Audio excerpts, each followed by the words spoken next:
இன்னைக்கு ஒரு dinner vlog பார்க்கலாமா? சப்பாத்தி சன்னா மசாலா. சன்னா மசாலாவுக்கு வந்து 6 ஹவர் ஊற வச்ச சன்னா கூட 1 கப் வாட்டர், சால்ட் போட்டுட்டு 6லேருந்து 7 விசில் வர வரைக்கும் ஸ்டவ்வில் வச்சுருங்க.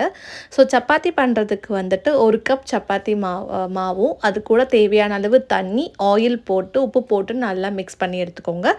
ஒன்ஸ் மிக்ஸ் ஆனோடனே மேலே லைட்டாக ஆயில் போட்டு ஒரு 30 மினிட்ஸ் அப்படியே ரெஸ்ட்டில் விட்டுருங்க.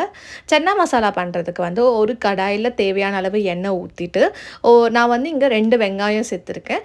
அது கூட வந்து சன்னா மசாலாவுக்கு தேவையான உப்பு போட்டு நல்லா வதக்கிக்கோங்க.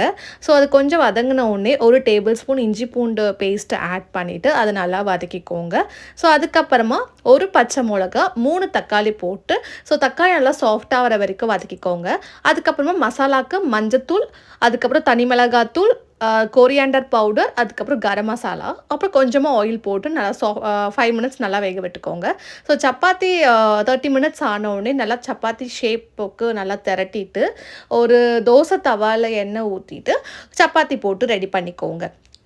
நெக்ஸ்ட்டு வந்துட்டு அந்த மசாலா 5 மினிட்ஸ் ஆறின உடனே ஒரு நல்ல மிக்ஸி ஜாரில் போட்டுட்டு நமக்கு தேவையான அளவு வந்து தண்ணி ஊற்றிக்கோங்க. தண்ணி ஊற்றிட்டு நல்லா பேஸ்ட் மாதிரி அரைச்சி வச்சுக்கோங்க மசாலாவை.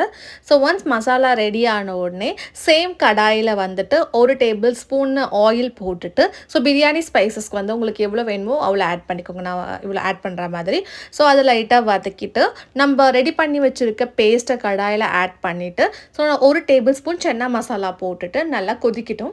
ஒன்ஸ் கொதிச்சு வந்தோடனே நம்ம 6 விசில் எடுத்து வச்சுருந்த சென்னாவை தண்ணியோட அந்த சன்னா மசாலாவில் ஊற்றிக்கோங்க. ஊற்றிட்ட பிறகு ஒரு நல்லா ஒரு 5 மினிட்ஸ் நல்லா லோ ஃப்ளேம்லேயே நல்லா கொதிக்கட்டும். ஒன்ஸ் கொதிச்ச உடனே லாஸ்ட்டில் வந்துட்டு கொரியாண்டர் லீவ்ஸ் போட்டு ஆஃப் பண்ணிடுங்க. அவ்வளோதான், சப்பாத்தி ரெடி. மறக்காமல் சப்ஸ்கிரைப் பண்ணிக்கோங்க.